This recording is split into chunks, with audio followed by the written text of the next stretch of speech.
कावड यात्रेचं आयोजन करण्यात आलं, याचं काय वैशिष्ट्य आहे आणि किती वर्षापासून चालू आहे? जय भोले भक्त सेवा मंडळ दहेगाव व पांडवदेवी कावड यात्रा समिती दहेगाव यांच्या माध्यमातून 2 वर्षापासून ही कावड यात्रा आपण काढत आहोत. सेवा, शिस्त, आरोग्य, सेवाभाव, आध्यात्मिक तसेच व्यसनमुक्ती, जलसंधारण, पर्यावरण, वृक्षतोड थांबवा, सजग गाव, समृद्ध गाव, आरोग्य गाव, साक्षर गाव आणि एका ग्राम स्वराज्य कसं असते याचं मूर्तिमंत उदाहरण म्हणजे कावड यात्रा आहे. या कावड यात्रेच्या माध्यमातून सर्व युवक एकत्रित येऊन, एकोपा येऊन गाव तंटामुक्त करणं, गाव साक्षर करणं, गावात स्वच्छता ठेवणं, गावात एकोपा ठेवणं, गावात व्यसनमुक्त ठेवणं, गावात साक्षरता ठेवणं आणि याच्या माध्यमातून एक आध्यात्मिक वातावरण तयार करणं. तसेच पायी चालणं म्हणजे काय आहे? कावड यात्रा म्हणजे एक प्रकारची ही फिटनेसचं एक उद्दिष्ट आहे की बा आपण आरोग्य जपलं पाहिजे, आपण पायी चाललो पाहिजे, आपण व्यायाम केला पाहिजे, आपण सायकल चालवली पाहिजे, आपण धावलो पाहिजे, आपण निरंतर काही ना काही काम करत राहिलो पाहिजे.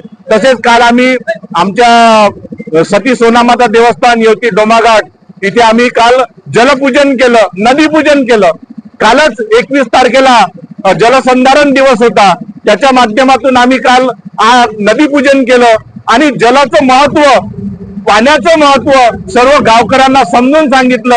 या युवकांनी सर्वांनी त्या पाण्याचं स्तोत्र कधी दूषित होऊ देणार नाही असं तिथं शपथ ग्रहण केली सर्वांनी आणि जलपूजन केलं त्या नदीचं. आम्ही कावड यात्रा जवळपास 60 किलोमीटरची आमची, म्हणजे सती सोनामाता देवस्थान येवती डोमाघाट ते पोहना, वडकी, दहेगाव ते आपलं पांडवदेवी म्हणजे जळका फाट्यावरचं पांडवदेवी शिवालय इथे आमचा उद्या जलाभिषेक होणार आहे. या माध्यमातून आम्ही सर्व समाजांना एकत्र येण्याचं आवाहन करतो. तसेच सर्व युवकांना निर्व्यसन राहून, व्यसनमुक्त राहून, एकोप्यानं राहून, साक्षरतेनं राहून एक फिटनेसचा मूलमंत्र या कावड यात्रेच्या माध्यमातून आम्ही देत आहोत. तुम्ही कावड यात्रेमध्ये सहभागी झालात, तुम्ही कुठून आलात, काय आलात? आम्ही यवतमाळवरून आलो, आम्हाला 2.25 तास लागले इथपर्यंत यायला. कशाने आले? सायकलने आलो.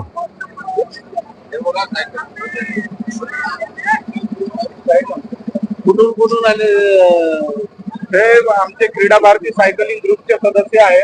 नियमित 50 किलोमीटरची रोज सायकलिंग करतात आणि जवळपास सगळे आमचे जे क्रीडा भारतीचा जो ग्रुप आहे हा अबोव 50चा म्हणजे 50च्या वरचा सगळा ग्रुप आहे. पण 50च्या वरचा ग्रुप असूनही जवळपास रोज 50 किलोमीटर सायकलिंग करणे, जवळपास 4 वर्षापासून डेली पंढरपूर वारी, आषाढी एकादशीची आमची यवतमाळ ते पंढरपूर सायकल वारी असते.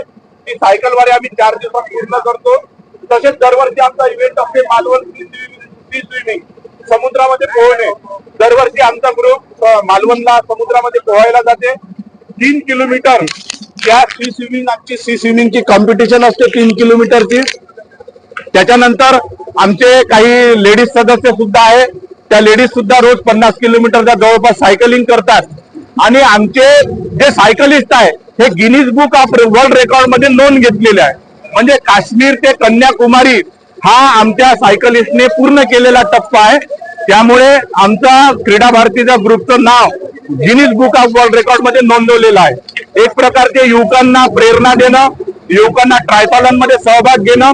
तसेच आमचा जो ग्रुप आहे त्या ग्रुपने मागे कोल्हापूर हाफ आयरमॅनची जी स्पर्धा असते, जी एक नामांकित आणि नामवंत स्पर्धा असते हाफ आयरमॅनची, त्या आयरमॅनची स्पर्धेमध्ये सुद्धा आम्ही राज्यामधून 2रा क्रमांक आणला.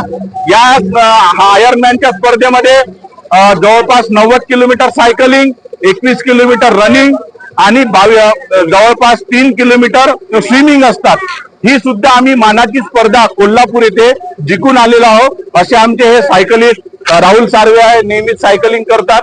यांच्या अनेक 50 झालेल्या आहे, 100 झालेल्या आहे. एकच टप्पा यांचा 100चा 50 मिनिमम 50 किलोमीटर आमचे असतात रोज. आणि एक प्रकारचे युवकांना जागृती देणे, युवकांना फिटनेसचे धडे देणे, त्यांना चांगल्या निर्व्यसन ठेवणे, त्यांना चांगलं प्रशिक्षण देणे आणि त्यांना या एक मुख्य प्रवाहात वाहून घेण्याचं काम आमच्या ग्रुप तर्फे केल्या जाते.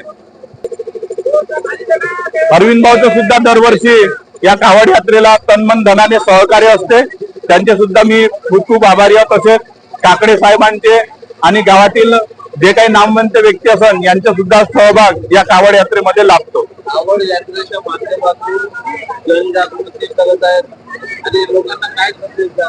कावड यात्रेच्या माध्यमातून गावाने व्यसनमुक्त राहावे, आरोग्यदायी राहावे, गाव साक्षर राहावे, गाव डिजिटल राहावे, गाव जलसंधारण युक्त राहावे आणि पाण्याचं महत्व जसं आम्ही आज जल आमच्या कावडमध्ये घेऊन महादेवाचा अभिषेक करणार आहोत, ते एक प्रकारचं पाण्याचं महत्व आहे. हे पाण्याचं महत्व सगळ्यांना समजलं पाहिजे.